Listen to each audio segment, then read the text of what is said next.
Mohanavani Telugu podcast వింటున్న శ్రోతలకి నమస్కారములు. నా పేరు కోట ఇందిరాదేవి. శ్రీదత్త దర్శనం. ప్రణవదేవి సరస్వతి వాజనీవతి దీనామవిత్రియవతు. శ్రీ గణేశాయ నమః. శ్రీ సరస్వత్యై నమః. శ్రీపాద వల్లభ నరసింహ సరస్వతి. శ్రీ గురు దత్తాత్రేయాయ నమః. దత్తాత్రేయం మహాత్మానం వరదం భక్తవత్సలం ప్రపన్నాతిహరం వందే స్మర్తృగామి సనోవతు. ఓం శ్రీ గురు దత్తాత్రేయాయ నమః. దత్తస్వామి కృప వల్ల రాజునకు మగపిల్లవాడు జన్మించాడు.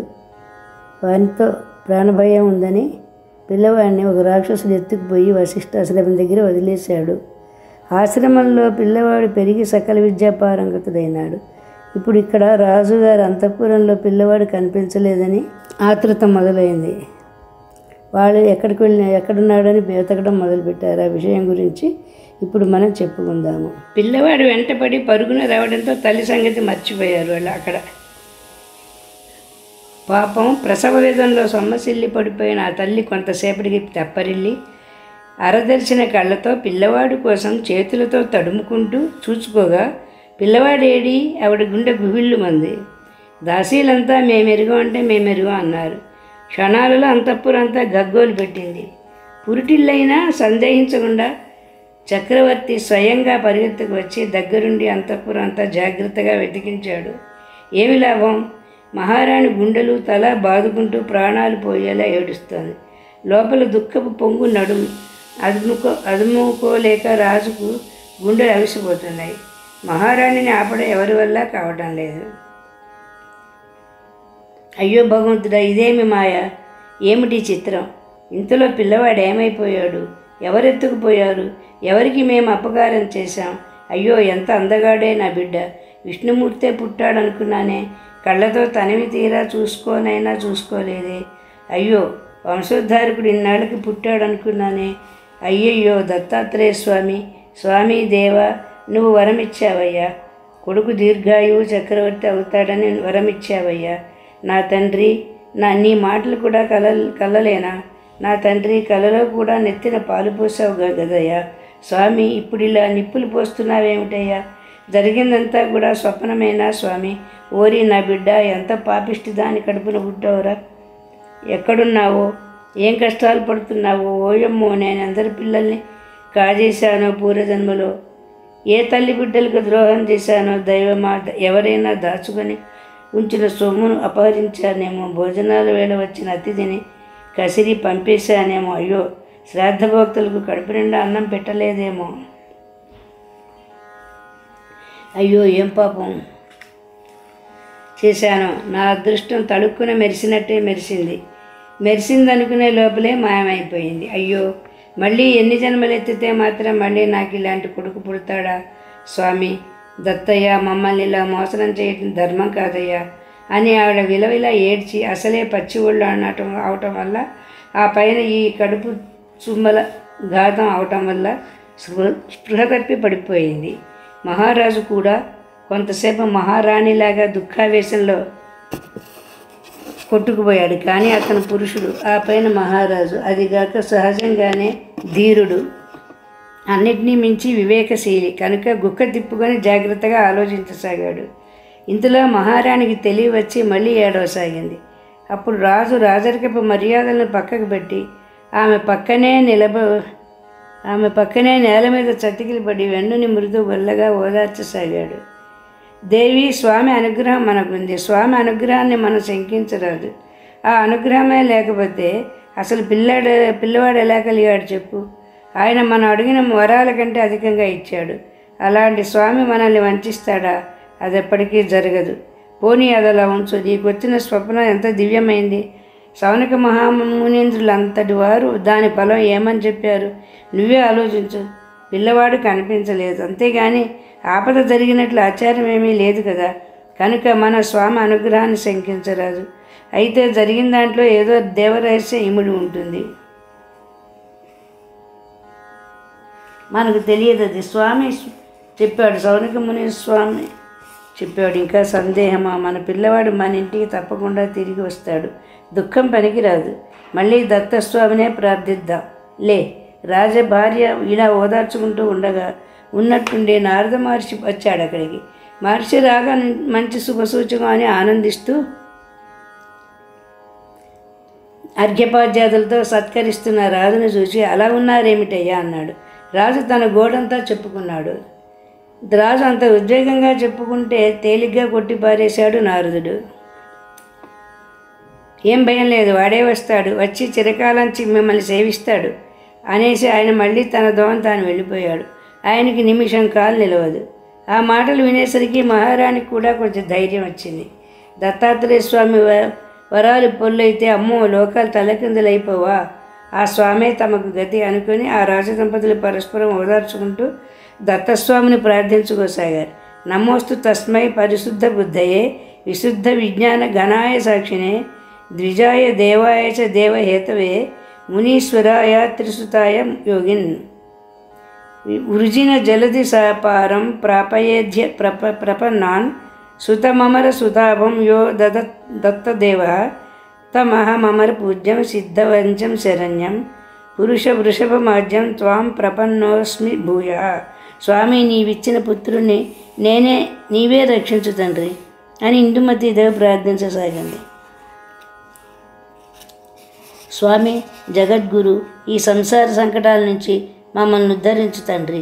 నీ అనుగ్రహం వల్ల నాకు అన్ని సౌఖ్యాలు ఉన్నాయి. పుత్రుని కూడా నువ్వే ఇల్లు చేరుస్తావు. అది నేను వేరే చేరుకోవాల్సిన పని లేదు కనుక నాకు ఇంకా కావలసినది ఏదీ లేదు, కోరుకోవాల్సింది ఏదీ లేదు. స్వామి, నీ పాదసేవను నాకు అనుగ్రహించు చాలు అని రాజు ప్రార్థించుకోసాగాడు. రోజులు అలా వెళ్ళిపోతున్నాయి. చాలా సంవత్సరాలే గడిచిపోయినాయి. ఆ తల్లిదండ్రులకు అనుదినము నిరీక్షణగానే కాలం గడుస్తోంది. అయినా వారికి అధైర్యం లేదు, అభ్యుదయం. అక్కడ వశిష్ఠాశ్రమంలో నహుషుడు సర్వవిద్యా విశారదుడై సింహ విక్రముడై లోకైక సుందరుడై నియత వ్రతుడై కాలం గడుపుతున్నాడు హాయిగా. అలా ఉండగా ఒకనాడు వశిష్ఠ మహర్షి అతన్ని పిలిచి, బాబు, సమిధలు కుశలు పళ్ళు కాస్త సమృద్ధిగా కావాలి, అందువల్ల నువ్వు స్వయంగా వెళ్ళి సమృద్ధిగా తీసుకురా అని పంపించాడు. అందువల్ల ఆశ్రమ సుదూర ప్రాంతాలకు వెళ్ళే నహుషుడికి అక్కడ ఎవరో దేవజాతుల వారు మాట్లాడుకుంటూ ఆకాశ మార్గాన పోతూ ఉండడం కనిపించింది. ఆ మాటల్లో తన పేరు వినిపించడం వల్ల దేవభాష తెలిసినవాడు కనుక జాగ్రత్తగా విన్నాడు. అదిగో ఇతనే ఆయువుకు ఇందుమతికి పుట్టిన పిల్లవాడు నహుషుడు. ఇతడు పుట్టడంతోనే తల్లిదండ్రుల్ని ఎడబాయవలసి వచ్చింది. అందువల్ల ఇతని తల్లి ఎంతో శోకిస్తోంది. అదలా ఉండగా శివకన్య అయిన అశోక సుందరి ఇతని భర్తగా కోరి సుదుష్కరమైన తపస్సు చేసింది. అలా చెప్పుకుంటూ వాళ్ళు వెళ్ళిపోయారు. ఆ మాటలు విన్న దగ్గర నుంచి నహుషుడి మనస్సు ఎందుకో భారమైపోయింది. అతను ఆశ్రమానికి తిరిగి వచ్చి ఫలాదులు వశిష్ఠ మహర్షికి సమర్పించి అడవిలో తను విన్న మాటలన్నీ చెప్పాడు. అప్పుడు సన్నగా నవ్వి మహర్షి అతని కథంతా చెప్పాడు. చెప్పి, నాన్న, ఉండాసురుడు నిన్ను సంహరించాలని చూశాడు. బతుకున్నానని తెలిస్తే మళ్ళీ అపకారమే చేస్తాడు. అదలా ఉండగా ఆ అశోక సుందరిని వాడు చెరసాల్లో పెట్టి హింసిస్తున్నాడు. పాపం ఆ పిల్ల ప్రాణాలన్నీ నీ మీద పెట్టుకునింది. అందువల్ల బాబు, ఇక సమయం వచ్చింది, నువ్వు వెళ్ళి ముందా హుండాసురుని సంహరించు. వాడు లోకోపద్రవకారిగా ఉన్నాడు. వాణ్ణి సంహరించడం పుణ్యప్రదం. ఆ శివకన్యను స్వీకరించు. అక్కడ నీ తల్లి తండ్రి నీకోసం కళ్ళు కాయలు కాచేలాగా ఎదురు చూస్తున్నారు. నువ్వు భార్యతో కలిసి వెళ్ళి ఆ తల్లిదండ్రులకు సంతోషం కలిగించు, వారిని సేవించుకో. ఇదిగో ఈ ధనుర్బాణాలు తీసుకో, నీకు విజయం కలుగుతుంది అని ఆశీర్వదించాడు. నహుషుడు మహోత్సాహంతో వశిష్ఠ మహర్షికి ఇతర ముని జనానికి పాదాభివందనం చేసి ఆశీస్సులు స్వీకరించి బయలుదేరబోయేటంతలో ఆకాశంలోంచి దివ్యరథం ఒకటి దిగి వచ్చింది. అది 1000 గుర్రాలు కట్టుకున్న ఇంద్రరథం అని మహర్షి జనులు గుర్తించారు. అంతలో మాతలి ముందుకు వచ్చి, రాజపుత్ర, ఇది ఇంద్రరథం, యుద్ధార్థివైన నీకు ఇది ఇంద్రుడు పంపిన కానుక. ఇవ్వగో దివ్యాస్త్రాలు రథంలో సిద్ధంగా ఉన్నాయి. అస్త్రసహితంగా రథాన్ని గ్రహించు, అసుర సంహారాన్ని నిర్వహించు. నహుషుడు రథానికి నమస్కరించి ఇంద్రుని మనసులో ధ్యానించి మాతలికి చేతులు మొగుడ్చి రథాన్ని అధిరోహించాడు. ఆ దివ్యరథంలో అతను అపర భాస్కరుడిలాగా ప్రకాశించాడు. ఆ రథంలో ప్రయాణం చేసి హుండ రాజధాని అయిన కాంచనపురం చేరి ఊరి వెలుపలి ఉద్యానవనం దగ్గర ఒక క్షణం ఆగాడు నహుషుడు. అంతలో కనులు మిరిమిట్లు గొల్పే కొలిపేటంతటి మహా సౌందర్యంతో జిగేలుమంటున్న దేవసుందరి ఒకతే అతని దగ్గరకు చనువుగా వచ్చి ఇలా చెప్పసాగింది. రాజకుమారి ఇంత చనువుగా దగ్గరికి వచ్చింది ఎవరా అనుకుంటున్నావు? నేను దేవకాంతను, రంభను, శివకన్య అశోక సుందరి పంపిన దూతను. మా అశోక సుందరి ఒకసారి వశిష్ఠాశ్రమంలో ఉన్న నిన్ను చూచింది. అప్పుడే నీ రూపరేఖ, వయోవిలాస సౌందర్యాలు, నీ బలపరాక్రమ తేజో విద్య, బుద్ధి విశేషాలు చూచి నీ మీద అనురాగాన్ని నిండిపింది. అటు తర్వాత దేవలోకంలో విస్తరించిన నీ కీర్తితో ఆమె వలపు విస్తరించింది. అప్పుడు నీ అంతటి మహనీయుడికి అర్ధాంగి కాగల అర్హతను సంపాదించడానికై మా బోటి చెలికత్తెల ప్రోత్సాహంతో తీవ్రమైన తపశ్చర్యకు దిగింది. అయ్యా తపస్సులకు అసాధ్యాలు లేవు కదా. హిమగిరి తనయ్య పరమేశ్వరుని గెలుచుకున్నట్లు తాను నిన్ను గెలుచుకోవాలని తపస్సుని స్వీకరించుకొని ఒంటరిగా నియత వ్రతశీలయ్యే ఉన్న మా చెలికినొకనాడు ఈ పాడు హుండాసురుడు చూశాడు. చూచి దుర్బుద్ధితో సమీపించి తన్ను వరించమన్నాడు. చీ పొమ్మని తిరస్కరించింది మా చెలి. దాంతో వాడు రెచ్చిపోయి తన గొప్పతనం తనే వేణువుల్లో చాటుకుంటూ వాగి ఇప్పుడు నేను నిన్ను పట్టుకుపోతా, ఎవడడ్డం వస్తాడో చూస్తానంటూ మీదకు రాసాగాడు. అప్పుడు మా చెల్లి నిర్భయంగా నిలిచి, ఒరే దుష్టుడా, నన్ను బలాత్కరించావంటే నీ తలపై వక్కరవుతుంది, సుమా జాగ్రత్త, నిన్ను చంపేవాడిని వరిస్తాను నేను, నా తపస్సు వడ్డీ ఇలా ప్రతిజ్ఞ చేస్తున్నాను అని చెప్పించింది. అది విని ఆ మూర్ఖుడు మరింత రెచ్చిపోతూ ఉండగా నేను అడ్డం వెళ్ళి, దానవేంద్ర, ఇదేమిటి, నువ్వు కూడా ఇలా చేస్తున్నావు? యువతల్ని ఇలాగే నా వశం చేసుకోవడం? రెండు మెరమెచ్చు మాటలు చెబితే వల్లో పడని ఆడదుంటుందా? ఇలా పెలుసుగా మాట్లాడితే ఆడదు దగ్గరికి వస్తుందా? అసలు వచ్చినా సుఖం ఉంటుందా అని ఏవో సమయోచిత ప్రసంగాలు చేసి వాడిని అప్పటికి అవతలికి పంపేశాడు. కానీ వాడప్పటికి ఆగినట్టే ఆగి ఆ తర్వాత మాయలాడి రాక్షస స్త్రీలను పంపించి ఆమెను తన ఇంటికి తెప్పించి బంధించేశాడు. అలా చేస్తే ఆమె తనకు వశమైపోతుందని వాడి ఆశ. కానీ ఆమె తన తపశ్శక్తితో తన శీలాన్ని కాపాడుకుంటూ, రాజకుమారా, నీకోసం అనుక్షణం ఎదురు చూస్తూ కాలం గడుపుతోంది కనుక వీరా, నువ్వు వాడిని త్వరగా సంహరించి ఆమెను రక్షించకపోతే ఆమె తనే తన ప్రాణాలని తీసుకోవాలని నిశ్చయించుకుంటోంది. ఇక నీ చిత్తం.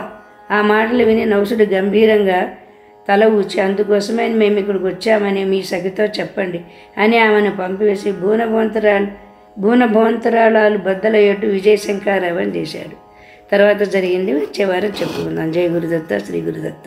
మోహన్వాణి తెలుగు పోడ్కాస్ట్ వింటున్న శ్రోతలందరికీ హృదయపూర్వక ధన్యవాదాలు.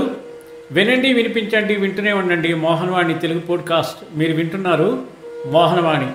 మా కార్యక్రమాలు మీకు నచ్చితే ఇప్పటివరకు మా ఛానల్కి సబ్స్క్రైబ్ చేసుకోకపోతే వెంటనే ఈ క్షణమే సబ్స్క్రైబ్ చేసుకుని ఆ పక్కనుండే బెల్ బటన్ని మ్రోగించి అందరికీ షేర్ చేసి మీ విలువైన కామెంట్ను కూడా చేసి మమ్మల్ని ప్రోత్సహిస్తారని కోరుతున్నాను.